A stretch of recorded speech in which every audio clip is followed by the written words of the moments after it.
नाव आहे कार्तिक विशाल पतंगे. आज आपण शिकणार आहोत शब्दांच्या जाती. एकूण शब्दांच्या जाती 8 असतात. कोणी सांगू शकते का? हा, तू सांग. नाम, सर्वनाम, विशेषण, क्रियापद, क्रियाविशेषण अव्यय, शब्दयोगी अव्यय, केवळ प्रयोगी अव्यय आणि उदाहरण. सांग. नाम, सर्वनाम, विशेषण, क्रियापद, क्रियाविशेषण अव्यय, शब्दयोगी अव्यय, केवळ प्रयोगी अव्यय, उदाहरण. आज आपण याच्यातलाच पहिला प्रकार म्हणजे नाम शिकणार आहोत. नाम. नाम कशाला म्हणतो आपण? कोणी सांगू शकते? सांग ना. निसर्गातील सजीव किंवा निर्जीव वस्तूंना जे नाव दिले जाते त्याला नाम म्हणतात. याच्या व्यतिरिक्त दुसरं कोणी सांगू शकते? निसर्गातील सजीव किंवा निर्जीव वस्तूंना ओळखण्यासाठी नाव दिले असते त्याला नाम असे म्हणतात. डेफिनेशन म्हणजे सगळे सांगायचे की निर्जीव किंवा सजीव वस्तूला आपण नाम असे म्हणतो. पण खरंच असं असते का? आपण नाम म्हणजे काय? जर काहीचं नाव असेल कृपा, दर व्यक्तीला आपण गोष्टीला एक पर्टिक्युलर नेम दिलेला असते त्याला आपण नाम असे म्हणतो. म्हणजे त्याच्यात निर्जीव वस्तू येतात, सजीव वस्तू येतात आणि परत नामाचे वेगवेगळे प्रकार पडतात. त्याच्यात येतात सामान्य नाम, विशेष नाम, भाववाचक नाम, धातुसाधित नाम. याच्यातील सामान्य नामावधी आपण घेऊया. सामान्य नाम कोणी सांगू शकते? एखादं नाम जे सगळ्यांसाठी सेम वापरलं जातं त्याला सामान्य आपण म्हणू शकतो. की मुली, मुले, झाड, पर्वत, नदी या गोष्टींना आपण सामान्य. सामान्य नाम म्हणजे विशेष नाम नसते. त्याच्यात आपण दर गोष्टीसाठी वेगळे नाव घेत नाही. सगळ्यांसाठी एकच नाव. म्हणजे इथं किती उपस्थित आहेत त्या सगळ्या मुली येतात. दर व्यक्तीचे वेगवेगळे नाव नसते. सपोज तिकडे आहेत झाडे, ते कशाचं झाड आहे हे माहित नाही, पण काय झाडे आहेत तिकडे. अशा प्रत्येक गोष्टींना जे म्हणजे वेगवेगळ्या कॅटेगरीमध्ये येत नाहीत पण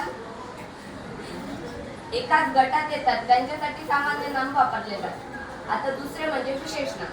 विशेष नाम कोणी सांगू शकते?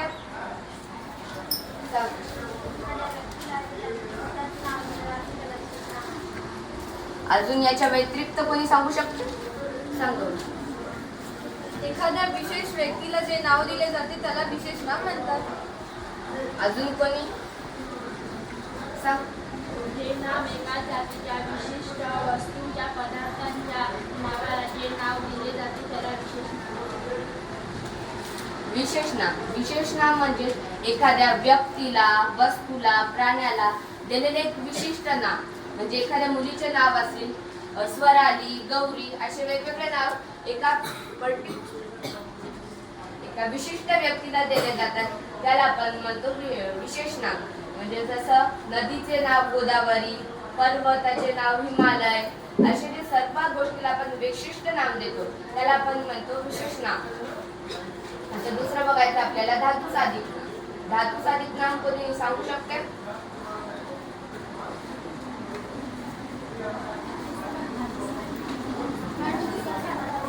धातुसाधित नाम म्हणजे त्याच्यात धातू यांचा समावेश होतो. म्हणजे आपले मेटल असतील किंवा सोनं, चांदी त्याच्यात येते किंवा आपल्या घरातले कडधान्य. सांगतो शेवटची.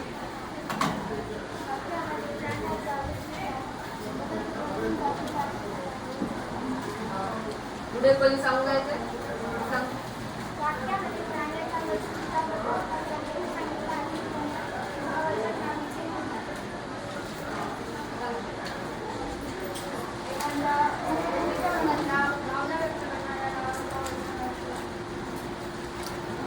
भाववाचक नाम म्हणजे एखाद्या व्यक्तीचा, प्राण्याचा गुण किंवा त्याच्या मनातले भाव सांगण्याचा जो नाम असते त्याला भाववाचक नाम असे म्हणतात. उदाहरणार्थ ती रडत आहे म्हणजे काय? भाववाचक नाम म्हणजे तिथं रडत आहे ती, परत हसत आहे, लिहित आहे, यांना भाववाचक नाम असे म्हणतात.